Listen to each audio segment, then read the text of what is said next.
陪我睡。他的眉头皱得更紧了，几乎能夹死一只飞虫。沈洛伊，你放肆！6岁那年，我作为一颗维稳的棋子，被送进深宫，嫁给了那个刚死了爹娘、满眼恨意的少年天子。我成为大萧皇后那一天，没有凤冠霞火，没有普天同庆，只有父兄亲手为我合上。沉重宫门哐当一声的绝响，那声音像一把淬了冰的铡刀，干脆利落地斩断了我与夏府与我那无忧无虑的前7年人生的一切关联，并踏上那个被称为母仪天下的女人。声音已气若游丝。沈爱卿，洛伊是个好孩子，让他陪着云禾，哀家方能瞑目。我的父亲，当朝太傅沈思明，那个平日里连我掉一根头发都要心疼半天的男人，此刻却攥着我的肩膀，力道大的几乎要将我的骨头捏碎。我听见他用一种我从未听过、沙哑到陌生的声音回话：灵芝。2个字像2座山轰然压下，我浑身一颤，终于忍不住，泪水决堤而出。我死死拽住身边母亲的衣角，那是我最后也是唯一的稻草。娘，我不要当皇后，洛伊想回家。我的哭声在寂静的宫殿里显得那么刺耳，带着孩子最本能的恐惧和祈求。娘，你带我回家好不好？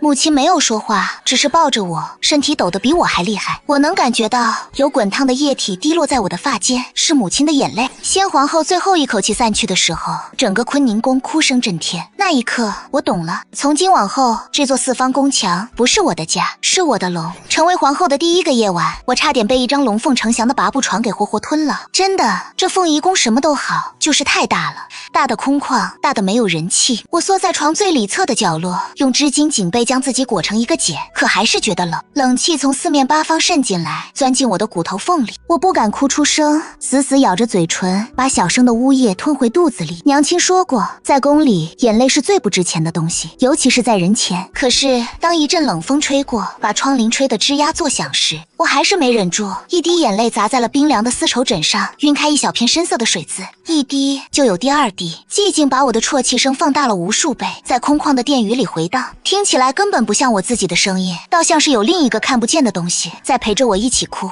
这个念头让我头皮瞬间炸开，所有的强撑和伪装土崩瓦解，我再也忍不住嚎啕大哭起来，把所有的恐惧、委屈和对家的思念都毫无保留地宣泄了出来。娘亲，爹爹，哥哥，洛伊害怕。就在我哭得上气不接下气，以为自己会就这么昏死过去的时候，寝殿的门咯吱一声被推开了一条缝，月光从门缝里挤进来，在地上投下一道长长瘦削的影子。我吓得连哭都忘了，死死盯着那个影子，浑身的血液都快冻僵了。吵死了！一个清冷带着浓浓不耐烦的少年音，像一把冰锥凿破了我的恐惧。是萧云恒，他走了进来，身上还穿着白日的素翠，月光勾勒出他紧绷的下颌线。他大概是刚歇下又被我吵醒，眉宇间带着一股戾气。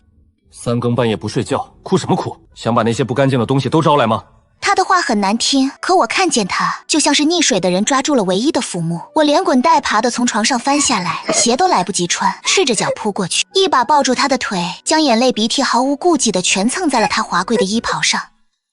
云轩哥哥，我害怕，我哭得打嗝。我想娘亲，想回家，我不要当这个皇后了，你让他们放我回家。他被我抱得一个趔趄，身体僵得像块石头。我以为他会一把推开我，或者像以前在太傅府那样冷着脸训我没有规矩，可他没有。他僵了很久，久到我以为他已经睡着了，才听到头顶传来一声极轻极轻的叹息，像是一片雪花落在了烧红的烙铁上，瞬间就没了踪影。真麻烦。他嘴里抱怨着，却伸出手，有些笨拙地拍了拍我的背，一下又一下，毫无章法，却带着一种奇异的安抚力量。别哭了，他低声说，语气里那股不耐烦淡了许多。哭得真心烦。他自称震了，我愣了一下，扬起满是泪痕的脸看他。月光下，他的脸庞依旧没什么血色，那双漆黑的眼眸像深不见底的古井，映着我狼狈的倒影。想吃桂花糖蒸栗粉糕吗？他忽然问，声音没什么起伏。还有牛乳灵粉香糕、蟹黄酥。他一口气报了好几个我最爱吃的点心名字，我的哭声渐渐止住了，只剩下小声的抽噎。想吃。那就不许再哭。他垂下眼，长长的睫毛在眼睑下投下一片阴影。明日朕叫御膳房给你做，但你得乖乖睡觉。我看着他点了点头，却依旧死死抓着他的衣袖不放。怎么？他皱眉，我吸了吸鼻子，用尽了这辈子最大的勇气，小声的却又无比坚定的提出要求。你得陪我睡。他的眉头皱得更紧了，几乎能夹死一只飞虫。沈洛伊，你放肆！洛伊害怕。我的眼泪又开始在眼眶里打转。这里有鬼，刚才他就陪我一起哭。萧云恒的嘴角似乎抽搐了一下。我们就这样，一个站着，一个蹲着，抱着他的腿，在寂静的黑暗中僵持着。空气里只有我们两个孩子清浅的呼吸声。不知过了多久，他才像是用尽了全身力气一般，从牙缝里挤出一个字：好。那天晚上，我和大萧朝的天子并排躺在了那张能吞人的龙凤床上，中间隔着一条楚河汉界，宽的能再躺下3、5个我。我不敢靠得太近，却能清晰地闻到他身上淡淡好闻的皂角香气，听到他清浅平稳的呼吸。黑暗好像不再那么可怕了，冰冷的被子似乎也因为身边多了一个人而有了一丝若有若无的暖意。我揪着被角，迷迷糊糊地想，也许在这座巨大的牢笼里，萧云恒就是我唯一能抱紧的。当第10次，我在清晨的微光中被萧云恒面无表情的像拎一只猫崽子一样从他的龙床上拎起来，命令太监送回我自己的凤仪宫时，我终于后知后觉地意识到，每天晚上溜去他寝殿睡觉，第2天早上再被遣返的这个流程，好像已经成了我在这个皇宫里雷打不动的习惯。最初是因为害怕，后来单纯是戒不掉了。人都是趋利避害的动物，小孩子尤甚。白日里的凤仪宫是个顶好的去处，有会陪我玩翻花绳、捉迷藏的宫女，有会变戏法、扎风筝的太监，还有萧云恒履行承诺一般，每日从不间断送来各色各样我连名字都叫不出来的好看点心，牛乳磷粉香糕、蟹黄酥、梅花汤饼、杏仁佛手，甜食足以慰藉一切。我几乎快要忘记夏府门前那棵高大的槐树，也渐渐想不起母亲怀抱里那股熟悉的馨香。这座黄金囚笼在用最温柔的方式一点点磨掉我的棱角，抽走我的记忆。可一到晚上，当所有人都退下，那种被巨大空旷吞噬的恐惧还是会如影随形。于是我开始了我夜复一夜的长征，提着我的小枕头，穿着睡得有些歪斜的寝衣，光着脚丫，熟门熟路地穿过抄手游廊，直奔萧云恒的乾清宫。守门的太监从最开始的惶恐劝阻，到后来的视若无睹，到现在首席大太监王景一见我这身打扮，甚至会主动上前压低声音：皇后娘娘，您轻点儿，陛下刚批完折子，正看书呢。我点点头，像个巡视领地的小兽，踮着脚尖溜进去。萧云恒大多数时候都在书案后，小小的少年坐在一堆比他还高的奏折后面，烛火将他脸上那点婴儿肥映出一片柔和的光晕，却丝毫不能软化他眉宇间那股与年龄不符的沉重与冷漠。他总是在听到我嘻嘻嘻爬床的动静时，才从那些繁杂的国事中抬起头来。沈洛伊，他连名带姓地喊我，声音里带着一丝批阅奏折后的沙哑：滚回你自己的凤仪宫去。这套流程我早已烂熟于心，我一手抱着枕头，一手扒着床沿，费力地蹬着腿往上爬，嘴里还振振有词。他会放下手里的朱砂笔，走过来，精准地捏住我后颈的衣领，像拎一只待宰的鸡。朕说的话你听不懂。他的眼神很冷，没什么情绪，我也不说话，只是睁着一双眼，就这么安安静静的可怜兮兮的看着他，眼眶里迅速蓄满一泡泪，要掉不掉，倔强的挂在睫毛上，在烛火下闪着细碎的光。这是我花了10天时间摸索出的对付他唯一也是最有效的武器。屡试不爽，果不其然，萧云恒那张紧绷的冰山脸在和我对视了约莫10个呼吸之后，缓缓的龟裂了。他松开手，我啪叽一下掉回柔软的床褥里，头顶传来他一声压抑着无数情绪的轻叹：真是上辈子欠了你的。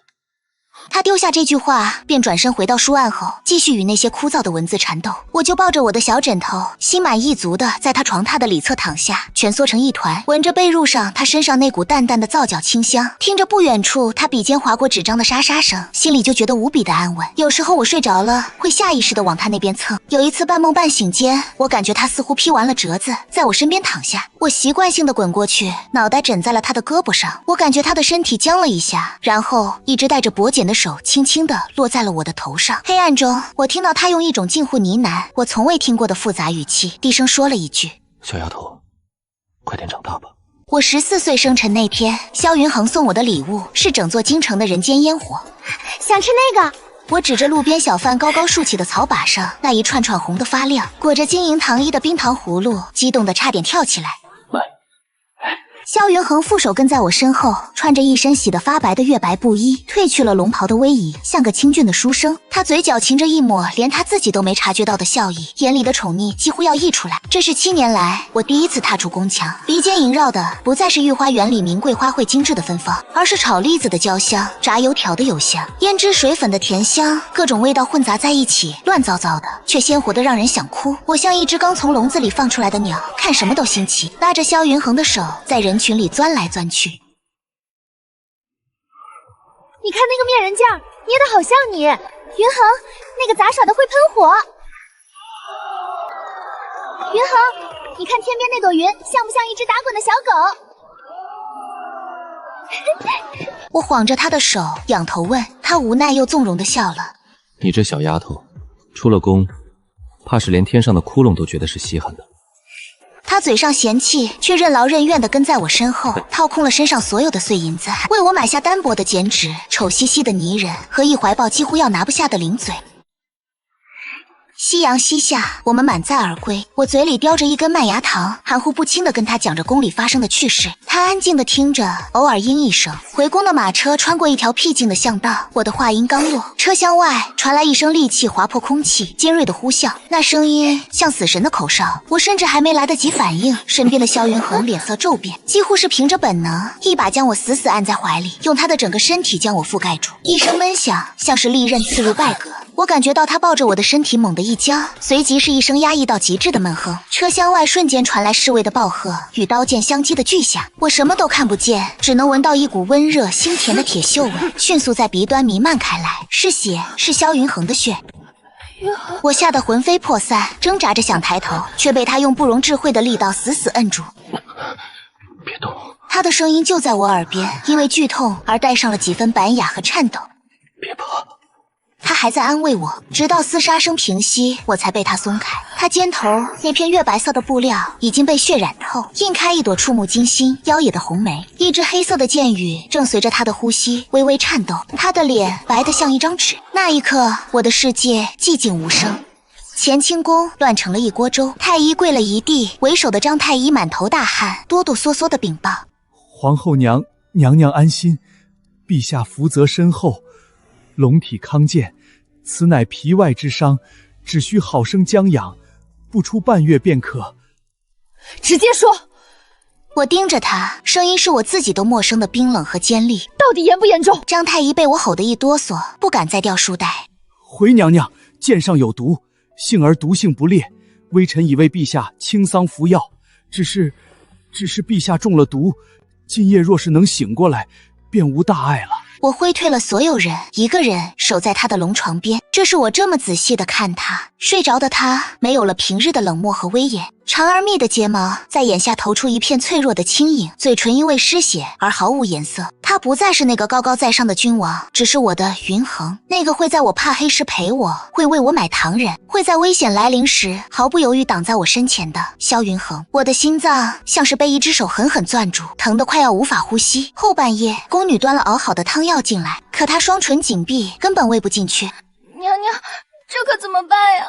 小宫女急得快哭了，药凉了就没效了。我看着她毫无血色的唇，脑子里一片空白。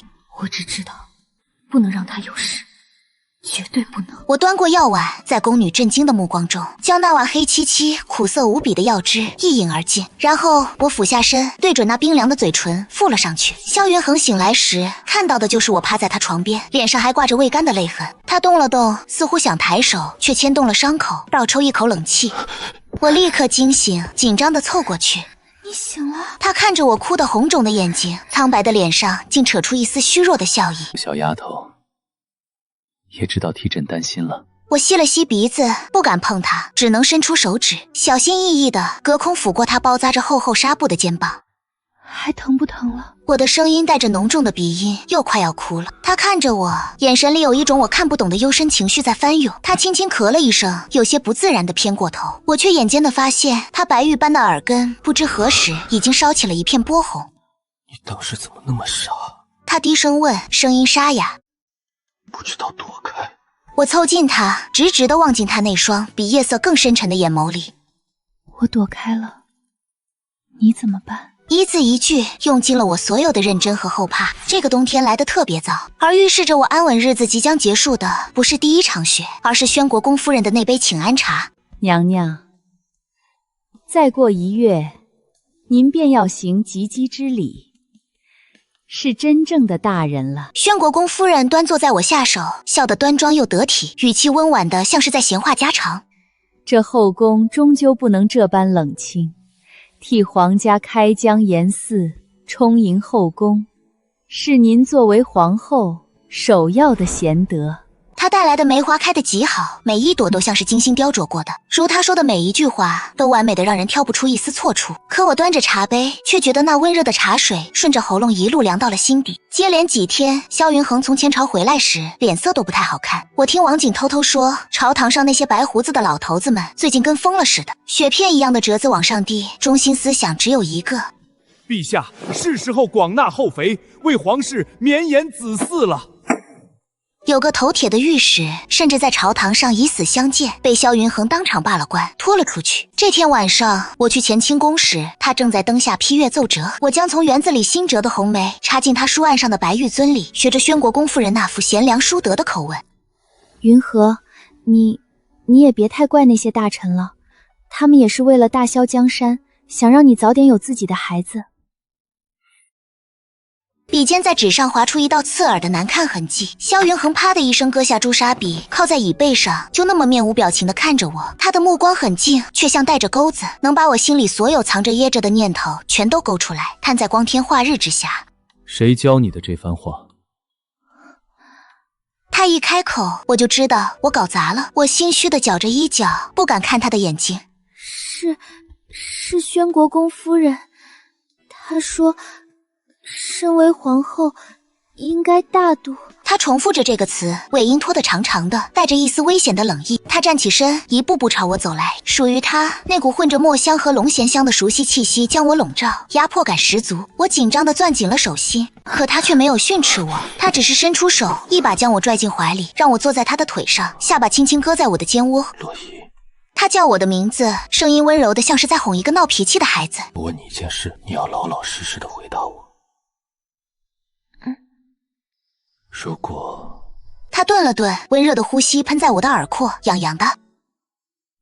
我真的听了他们的话，找了一个，甚至许多个，比你高，比你好看，比你懂事的女孩子进。我的身体不受控制的僵了一下。我白天和他们一起吃饭，晚上也和他们待在一起，就像我们现在这样。他的声音很轻很柔，却像一把小锤子，一下一下砸在我最柔软的心尖上。你会不开心吗？会不开心吗？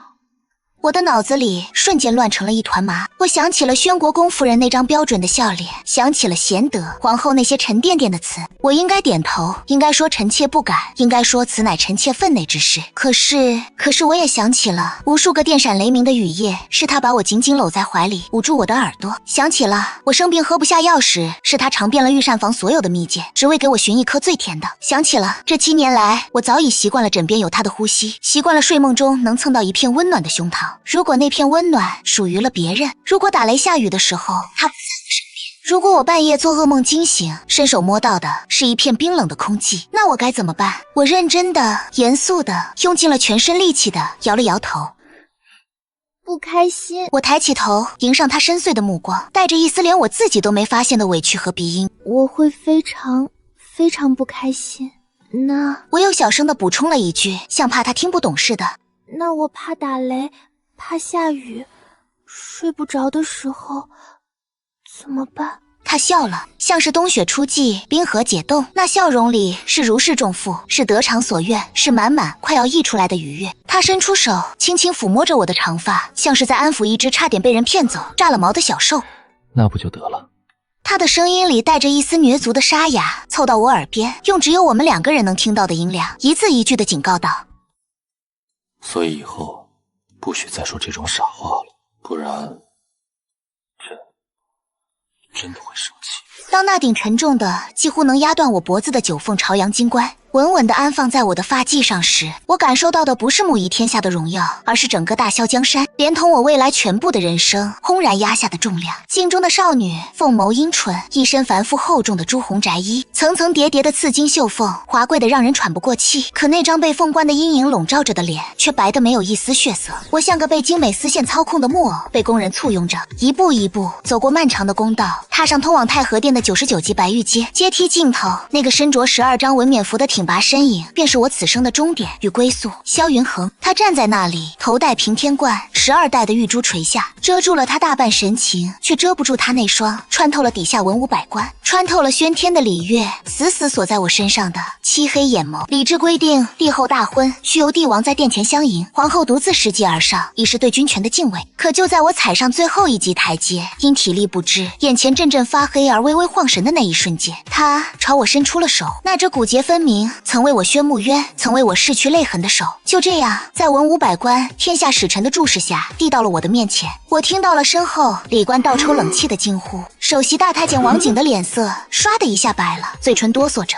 陛下，这不合规矩。”刚想上前说一句，却被萧云恒一记冰冷的眼神将所有话都钉死在了喉咙里。我怔怔地看着那只手，然后在那双深不见底的眼眸注视下，我缓缓地将自己微凉的指尖放进了他温暖宽厚的掌心。他用力握紧，将我最后一步稳稳地拉到了他的身边。后面的祭天拜庙受百官朝拜，冗长的仿佛没有尽头。等所有礼毕，我被人送回早已铺陈一新的乾清宫时，整个人已经累到虚脱。我甚至不知道自己是怎么坐到床边的，只记得满目的红，红的刺眼，红的让人发晕。喜娘还在耳边喋喋不休地念着吉祥话，我脑子里却早已成了一片浆糊，眼皮重得像坠了铅，头一歪便沉沉睡了过去。不知过了多久，我感觉有人在轻轻推我的肩膀。陆一，醒醒！一道熟悉又温柔的声音像羽毛一样拂过我的耳朵，我迷迷糊糊地睁开眼，发现满屋的工人早已不知去向。偌大的寝殿里只剩下我和萧云恒，他已经换下了繁复的冕服，指着一身大红的长服，坐在床边，正满眼无奈又心疼地看着我。顶了这么久的凤冠，是不是很重？他轻声问。我帮你摘了吧。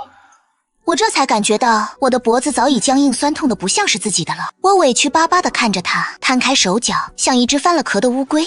好累。他失笑，小心翼翼地将那顶罪魁祸首从我头上取下，又极有耐心地将我发间那上百根金簪玉钗一根一根地慢慢拔出，发髻散开，青丝如瀑般垂下，我整个人都感觉轻松了许多。可随之而来的是后知后觉的清醒以及紧张，我这才意识到现在是我们的洞房花烛夜。看着他开始解自己衣袍的动作，我脑子里轰的一下，像是炸开了一朵烟花，所有听来看来的关于夫妻的片段不受控制地涌了上来。我猛地抓过被子，将自己从头到脚裹成一个春卷，警惕地瞪着他。你想干嘛？他被我的反应弄得一愣，随即有些好笑地看着我。我色厉内荏地说：“你别过来，你流氓！”我脱下外袍，坐到你床边，怎么就流氓了？萧云恒摇摇头，眼底的笑意更深了。再说了，我是你的夫君。他轻而易举的就将负隅顽抗的我连人带背的捞进了怀里。好了，别把自己裹坏了。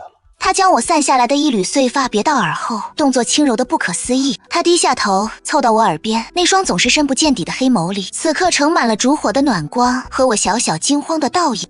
放心，你还小。他看着我的眼睛，一字一句，郑重的像是在许下一道圣旨。在你自己愿意之前，我不会碰你。我怔住了。他却像完成了一件什么大事似的，松了口气，将我调整成一个舒服的姿势，抱着就这么躺了下来。熟悉的气息，熟悉的怀抱，7年如一日，却又有什么不一样了？就在我彻底放松下来，准备在他怀里安心睡去时，耳边又传来了他带着一丝懒洋洋笑意、恶劣的警告声。不过，你可别乱动啊，不然就别怪朕不信守承诺了。我一直都知道天子无情，却没想过萧云恒的无情会率先用在他自己的实质上。大婚第2日清晨，当着喜婆的面，他眼皮都没眨一下，拿起银针就往自己指尖上那么一刺，一滴殷红的血珠精准地落在那方雪白的圆帕上，瞬间晕开一朵刺眼的红梅。喜婆顿时眉开眼笑，满口帝后和鸣，琴瑟相携的吉祥话。我的脸却轰的一下，从脸颊烧到了脖子根，热得几乎能煎熟一个鸡蛋。不就是画本里写的落红吗？萧云恒处理完正事，侧过头来，好整以暇地看着我，嘴角勾起一抹促狭的坏笑。当年那个上树掏鸟蛋，下河摸鱼虾的沈小将军，长大了，也知道什么叫害羞了。他不说还好，一说我更是羞愤欲绝。你胡说！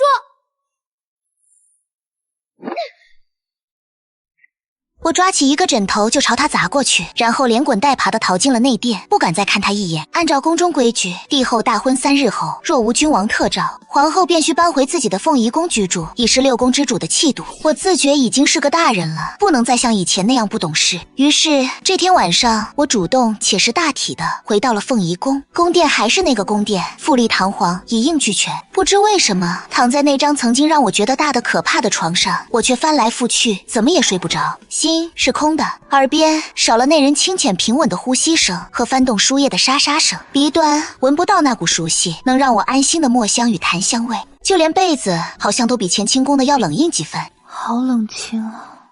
我把自己缩成一团，忍不住小声嘀咕：怎么还是不习惯一个人睡？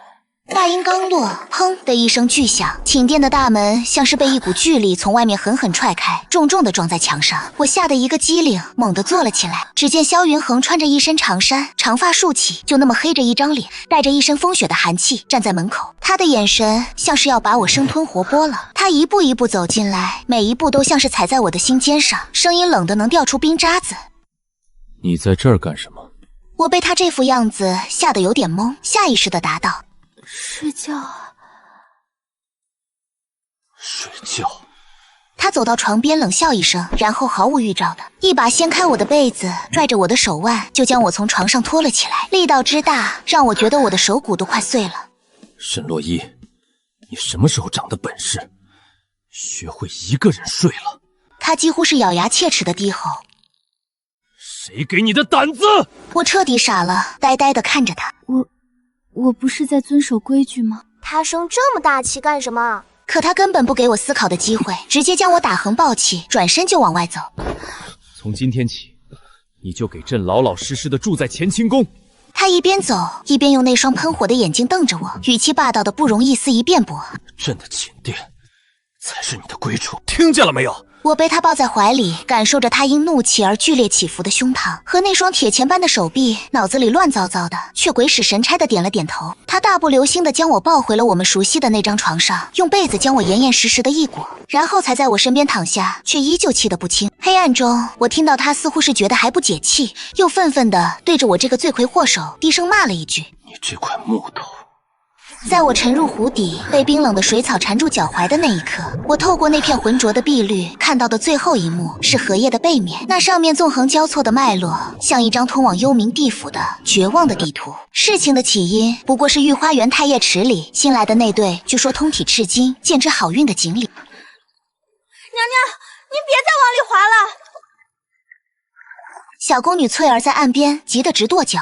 皇上特意吩咐过，说那片荷叶深处水况复杂，不让您靠近的。我回头冲他做了个鬼脸，手里的船桨划得更起劲了。哎呀，怕什么？想当年我爹爹没入仕途前，我可是敢爬我们家后山最高那棵树掏鸟蛋的。一条小船，几条小鱼，能奈我何？话音刚落，一只不知从哪儿冒出来的青蛙，呱的一声，从一片硕大的荷叶上直直地蹦到了我的脸上。我吓得尖叫一声，下意识地往后猛仰，本就吃水不深的小舟瞬间失去平衡，扑通一声，我整个人都翻进了水里。冰冷、窒息、绝望。就在我以为自己真的要去做沈家第一个淹死的皇后时，一道明黄色的身影没有丝毫犹豫地破开水面，如蛟龙入海，朝我急速游来。我醒来时，人已经躺在了乾清宫温暖的床榻上，身上换了干爽的寝衣，殿内烧着地笼，暖得人泛滥。可我心里却是一片冰天雪地。翠儿，我抓住身边侍女的手，声音发虚：皇上他……翠儿的眼睛又红又肿，闻言眼泪又掉下来了。娘娘，皇上他是亲自跳下水将您抱上来的。奴婢从未见过陛下那副样子，他的脸白得吓人。我的心沉到了谷底。萧云恒就坐在不远处的窗边，手里端着一杯茶，慢条斯理地撇着浮沫。他没穿龙袍，指着一身加长的黄色长衫，衬得那张脸愈发俊美无遮，也愈发冷若冰霜。他明明就在那里，却像隔着千山万水，整个寝殿的气压低得让人无法呼吸。他不说话，也不看我，就那么安静地坐着，这比他指着我的鼻子骂我一顿还要可怕100倍。我终于熬不住了，连鞋都没穿，光着脚跑到他面前，扯着他的衣袖，放下了我所有的骄傲和伪装。雨涵哥哥，我一开口，声音就带了哭腔，眼泪像断了线的珠子，不受控制地往下掉。错了，洛伊真的知道错了，你别不理我，你别不说话，我害怕。他终于有了反应，那双深不见底的眼眸缓缓抬起，落在我身上，那里面没有往日的宠溺，只有一片让我心悸冰冷的后怕。良久，他才叹了口气，抬手用指节不轻不重地敲了一下我的脑袋。沈洛伊，你什么时候才能让朕省点心？他的声音又低又哑，带着一丝疲惫。我知道这关算是过去了。我立刻得寸进尺，抱着他的胳膊，一边蹭眼泪，一边小声地为自己辩解。都怪那只青蛙，要不是它突然跳到我脸上，我也不会掉下去的。我话还没说完，就感觉抱着的那条手臂瞬间僵硬了。我抬起头，正对上萧云恒那双危险的眯起的眼睛，前一刻还残留着温情的俊脸，此刻已是风雨欲来。他忽然俯下身，慢慢地朝我靠近，那张颠倒众生的脸在我的瞳孔里越放越大，属于他那股清冽又极具侵略性的气息将我牢牢地包裹，我们的鼻尖几乎要碰到一起。看来你这是在挑战朕的耐心。他的声音压得很低，像情人间的呢喃，却又带着致命的危险。皇后娘娘还是不觉得自己错了？我被他看得心跳失速，大气都不敢喘。洛伊，他盯着我的嘴唇，眼神暗得像一团化不开的浓墨，一字一句缓缓说道：你也不小了，是时候该长大的吉利。我17岁生辰那晚，于万千璀璨灯火之下，皇后娘娘千岁。当着文武百官震天的皇后娘娘千岁的朝贺声中，我凑到我那威仪万千的夫君耳边，只用一句话就让他苦心经营了10余年的帝王威严碎得连渣都不剩。我踮起脚，在他耳边呵气如兰，用只有我们2人能听到的声音，我轻轻说：萧云鹤，你要当爹了。时间仿佛在那一刻静止了，我看见他那双总是深不见底的眼眸瞬间凝固，然后一点点地睁大，里面先是全然的空白与茫然，随即是不可置信的震惊，最后被一种近乎癫狂巨大的狂喜彻底淹没。他像个被人点了穴的木头人一样，傻愣了足足有10个呼吸，然后在整个大殿的寂静与错愕中，这位年轻向来以冷静自持着称的帝王，猛地从龙椅上站了起来，指着殿外，用一种近乎破音、带着巨大颤抖的声音嘶吼道：传太医，快传太医！10个月后，我为萧云恒诞下了一个粉雕玉琢、哭声震天的大胖小子。萧云恒抱着那个皱巴巴的小东西，咧着嘴，笑得像个傻子，小心翼翼，得仿佛手里捧着的不是他的亲儿子，而是一个一碰就碎的绝世珍宝。给他起个什么名字好呢？你看他，眉毛像你，鼻子像我。我靠在床头，看着他们父子俩，感觉心里被一种从未有过温暖的情绪长得满满当当。他低头在那小家伙的脸上轻轻地印上一个吻，然后抬起头，深深地望进我的眼底。就叫萧木依，青木的木，洛伊的伊。他的声音是我从未听过的，极致的温柔。时光荏苒，一晃5年，乾清宫的书房里，一个穿着缩小版明黄龙袍，绷着一张严肃小脸的小不点，正坐得笔直，一板一眼地背着《论语》。学而时习之，不亦乐乎？那副少年老成的模样，简直和萧云恒是一个模子里刻出来的。我闲得快要发霉，忍不住凑过去，戳了戳他肉嘟嘟的小脸。儿子，别背了，给娘亲笑一个呗。萧木依小朋友皱着他那2道和他爹如出一辙的浓眉，看了我一眼，然后极不情愿的、努力的将嘴角往上扯了扯，挤出一个比哭还难看的笑容。我大失所望，萧云恒不知何时已经批完了奏折，从我身后将我轻轻搂住，下巴搁在我的肩上。又在欺负儿子。我顺势往他怀里一靠，长长的叹了口气。臣妾不想当这个皇后了，这宫里实在是太无聊了。每天除了看儿子背书，就是看你批折子。什么时候才能像寻常夫妻一样，自由自在的出宫去生活啊？萧云恒被我这副样子逗笑了，好笑的看着我。又来了。行了行了，看在你最近安分守己的份上，准你回娘家小住几日，省得你再念叨。我等的就是他这句话。你说的，君无戏言，不许反悔。我像条被放出笼子的锦鲤，瞬间满血复活，风风火火的就往外冲。翠儿，快给本宫收拾行李，咱们回家。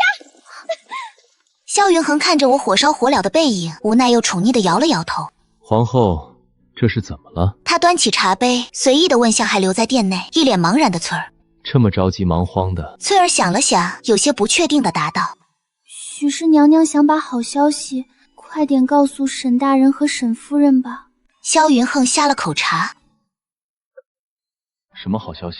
翠儿眨了眨眼，一脸的理所当然。就是娘娘又有1个多月的身孕了的好消息啊。陛下，您不知道吗？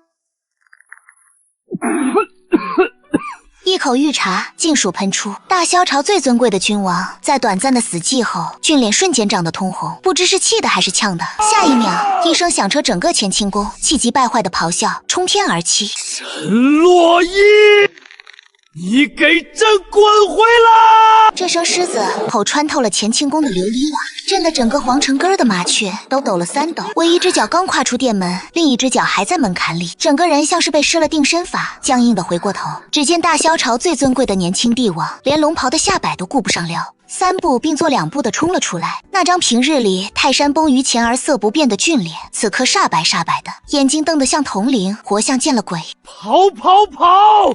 你还敢跑！跑跑跑！你还敢跑！萧云恒冲到我面前，一把捏住我的脖子，像当年拎鸡仔一样将我从门槛上提溜了回来。只是这一次，他的手抖得厉害，动作看似凶狠，落下时却轻柔的连我一根头发丝都没扯痛。我缩了缩脖子，熟练的换上那副可怜兮兮的表情。臣妾只是想赶紧回府，把这个天大的好消息告诉爹娘吗？好消息？你怀着1个多月的身孕，上蹿下跳，还要跑去坐出宫的马车，颠簸一路，你管这叫好消息？萧云恒拔高了音量，气急反笑。沈洛伊，你是不是觉得朕活得太长了，非要一天下朕3回才痛快？他一边吼我，一边弯下腰，毫无预兆地将我打横抱起。哎，你干嘛？放我下来，好多人看着呢。我惊呼一声，下意识地搂住他的脖子。看着又怎样？哼，朕抱自己的皇后，谁敢嚼舌根？周围的太监宫女早就呼啦啦跪了一地，恨不得把头埋进地砖缝里，抱着我大步流星地往内殿走去。一进门就把我轻轻放在那张拔布床上，然后扯过被子，严严实实地把我裹成了个蚕蛹。太医，张太医呢？还没滚过来？可怜的张太医，当年那个哆哆嗦嗦拔剑的老头。陛下，臣在呢。如今已经是太医院院判了，依旧被萧云恒后的连滚带爬的提着药箱冲进来。一番望闻问切，张太医擦了擦额头的冷汗，战战兢兢的回禀：恭喜陛下，贺喜陛下，娘娘确实是有喜了。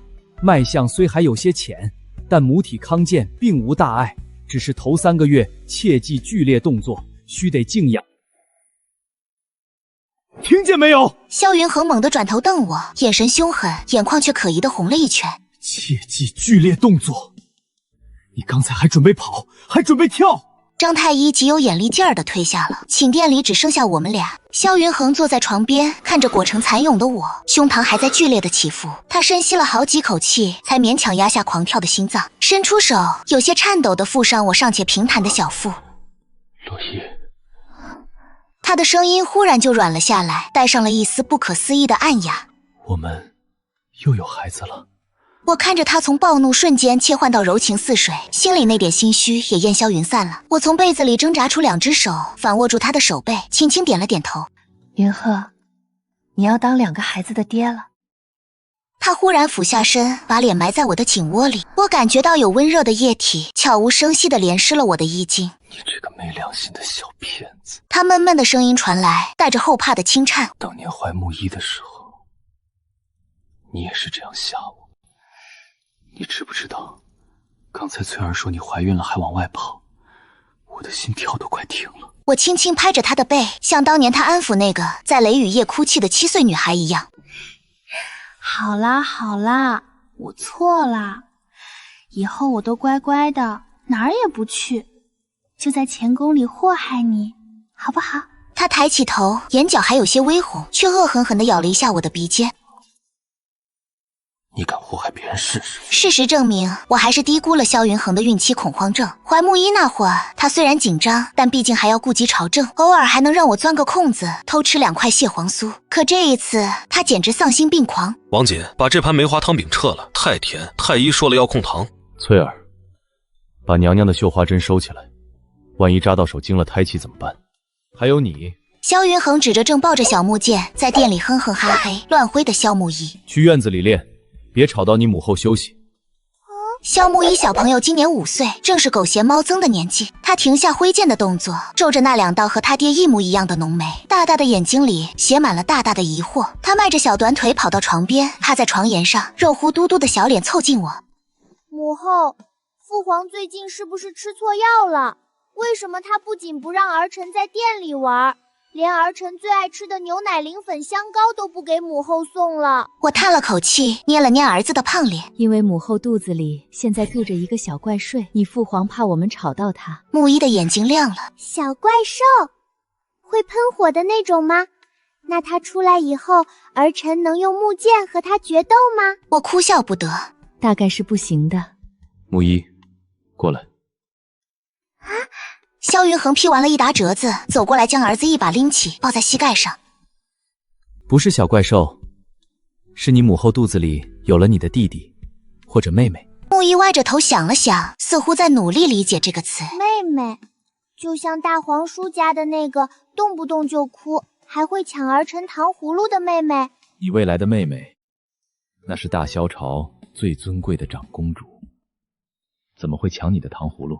萧云恒极其双标的冷哼一声，眼神温柔的能滴出水来。她会是全天下最可爱、最乖巧的女孩，有着和你母后一样漂亮的眼睛。我躺在床上翻了个白眼，万一又是儿子呢？萧云恒脸上的憧憬瞬间凝固了，他看了一眼怀里正在抠鼻子的萧木一，深吸了一口气。如果是儿子，那就早点扔去上书房，让他和他哥一起背《论语》。木一小朋友打了个响亮的喷嚏，总觉得后背凉凉的。怀胎10月，漫长的像过了一辈子。大萧元和12年的初春，一场淅淅沥沥的春雨，洗去了京城的料峭春寒。我的预产期到了，这一次的发动比当年生木一时要快得多，也痛得多。这一次比生木一的时候痛多了。稳婆们进进出出，端着一盆盆热水。我在产房里痛得死去活来，把能骂的词汇全用在了萧云恒身上。萧云轩，你个混蛋，痛死我了！我再也不要生了，放我回沈家，我要找我娘。门外的萧云恒快要被我的惨叫声折磨疯了。据王景后来回忆，那天陛下穿着一身明黄的常服，在产房门外转圈的速度快得能在青砖上磨出火星子。每听见我喊一声疼，他的脸色就白一分，最后甚至拔出了墙上的尚方宝剑，指着张太医的鼻子吼：怎么还没生出来？若是皇后有半点闪失，朕要你们整个太医院陪葬！吓得张太医当场翻了个白眼，差点背过气去。一声响亮清脆的莺啼，如同破晓的晨光，划破了产房压抑的空气。本婆惊喜的声音传来：恭喜陛下，贺喜陛下！娘娘生了，是位小公主，母女平安。门外的萧云恒手里的剑当啷一声掉在地上，他甚至等不及稳婆把孩子抱出来，直接一脚踹开产房的门，带着一身春寒和未散的硝烟味直扑床前。我浑身像被水捞出来一样，疲惫的连眼皮都睁不开，只能虚弱的感觉到一只冰凉颤抖的手轻轻抚上了我的脸颊。洛伊，洛伊。他在我耳边一遍遍叫我的名字，声音里带着浓重的鼻音，甚至还有一丝压抑的呜咽。我勉强睁开眼，就看到堂堂大萧朝的天子正跪在我的床边，哭得像个弄丢了心爱玩具的孩子。哭什么？好歹也是当爹的人了。不生了，洛伊，我们再也不生了。他紧紧握着我的手，把脸贴在我的掌心。我不要什么子嗣，我只要你平平安安的。稳婆小心翼翼地把清洗干净的小婴儿抱了过来。陛下，娘娘，您看看小公主，长得可真俊啊！萧云恒这才想起来自己还有个刚出生的女儿，他小心翼翼的像捧着一块绝世易碎的珍宝一样，从稳婆手里接过了那个小小的襁褓。小家伙还没睁开眼，红扑扑的脸蛋，小巧的鼻子正咂巴着小嘴，睡得香甜。萧云恒看着他，眼里的泪水还没干，嘴角却已经不受控制的咧到了耳根。他温柔的近乎虔诚的在他额头上印下一个吻，他轻声说，像是在宣布一道最神圣的旨意。念一。他的名字叫萧念一，思念的念，洛伊的伊。萧念一小朋友的降生彻底改变了乾清宫的生态平衡。如果说萧云恒是个宠妻狂魔，那他现在又多了一个头衔，丧心病狂的女儿奴。父皇，儿臣的自血写完了，您过目。5岁的萧木一恭恭敬敬地递上自己临摹了一下午的字帖。萧云恒眼皮都没抬，手里正拿着一个拨浪鼓，在摇篮前逗弄着刚满半岁的念一。放那儿吧。王锦，传旨下去，明日早朝免了。小公主昨夜受了些惊吓，朕要留在宫里陪她。木一小朋友举着字帖的手僵在半空，幽怨地看了一眼摇篮里吐着泡泡的妹妹，叹了口气，默默退下。这样的场景几乎每天都在上演。念一1岁抓周那天，萧云恒把国库里能找出来的奇珍异宝全搬到了大殿上，什么夜明珠、羊脂玉佩、孤本字画，甚至还有他的传国玉玺。小念一穿着一身大红色的锦缎小袄，像个福娃娃一样在玉阶上爬来爬去。最后，他一屁股坐在了那方代表着天下至高权力的传国玉玺面前，伸出胖乎乎的小手，一把抓住了上面的玉龙。满朝文武倒抽一口冷气，大殿内鸦雀无声。后宫女子染指玉玺，这在任何朝代都是大忌啊！谁知萧云恒不仅没生气，反而抚掌大笑。好，不愧是朕的女儿，有胆魄。喜欢这块石头是不是？回头父皇让内务府照着样子给你雕10个8个，让你当弹珠玩。陛下您清醒一点啊！我实在看不下去了，走过去把玉玺从小丫头手里抠出来，换了一块绿豆糕塞进她嘴里。萧云鹤，你再这么惯着她，以后谁还敢娶她？我瞪了他一眼。娶？萧云恒冷笑一声，身上那股帝王的威严瞬间爆表。朕的掌上明珠，谁配得上？大不了朕养他一辈子。哪个不长眼的臭小子敢打他的主意，朕先打断他的腿！我无奈的扶额，我已经能预见到未来大萧朝的驸马爷将会面临怎样地狱级别的考验了。时光如白驹过隙，转眼又是10年。15岁的萧木一已经长成了一个身姿挺拔、温润如玉的少年太子。他继承了他爹的聪明才智，却没有继承他爹那冰山一样的脾气，待人接物如沐春风，在朝野上下都极有威望。而10岁的萧念一则彻底长成了一个混世大魔王。一声凄厉的惨叫打破了御花园的宁静。只见穿着一身黄色公主装的念一，手里还抓着一只半死不活的锦鲤，像一阵风一样冲进了东宫，熟练地躲到了正在看书的太子殿下身后。紧接着，萧云恒拿着一把戒尺，气急败坏地追了进来。萧念一，你给朕出来！太岳池里的龙鱼是吐蕃宫的祥瑞，你居然敢捞出来烤着吃！念一从木一身后探出一个毛茸茸的脑袋，理直气壮地狡辩：父皇，是他先瞪我的，儿臣看他在水里游得那么累，好心想帮他暖和暖和嘛。你还敢顶嘴！萧云恒气得吹胡子瞪眼，木一无奈地放下书卷，将妹妹护在身后，温和地劝道：父皇息怒，念一还小，不懂事。那吐蕃龙鱼虽然珍贵，但也比不上妹妹的万金之躯。儿臣晚些时候亲自去内务府挑几蕊更好的放进去便是。看着这父子3人在那儿斗法，我坐在不远处的凉亭里，一边嗑瓜子，一边笑得前仰后合。这就是我的生活，没有宫斗，没有算计，只有那个当年在冷风中拍着我的背，对我说别哭的少年天子，只有那个会在雷雨夜捂住我耳朵，会为了我挡下毒箭的男人。如今他不仅是我的夫君，还是我2个孩子的父亲。萧云恒似乎察觉到了我的目光，他停下追打女儿的动作，转过头来，隔着满园的春色与我遥遥相望。岁月似乎格外优待他，30出头的年纪，褪去了少年的青涩与戾气，沉淀出了一种如渊桑月质般的成熟魅力。唯独在看向我的时候，那双深邃的眼眸里依旧盛满了7年如一日的化不开的柔情。他扔下戒尺，大步朝我走来，他在我身边坐下，顺手理了理我被风吹乱的鬓发。笑什么？笑你啊！大萧朝威风凛凛的皇帝陛下，居然连自己的女儿都搞不定。我剥了一颗瓜子仁塞进他嘴里，他嚼了嚼，顺势将我揽进怀里，下巴搁在我的肩窝上，发出一声满足的叹息。搞不定就不搞了，这辈子我也只搞定过你一个人就够了。夕阳的余晖洒在琉璃瓦上，将我们交叠的身影拉得很长很长。远处，木一正在耐心地教训闯祸的念一，不时传来兄妹俩的笑闹声。我想，这大概就是话本里写的“一生一世一双人，岁月静好”吧。那个6岁那年被当作棋子送进深宫的女孩，终于在这座原本冰冷的四方城里找到了属于她最温暖的家。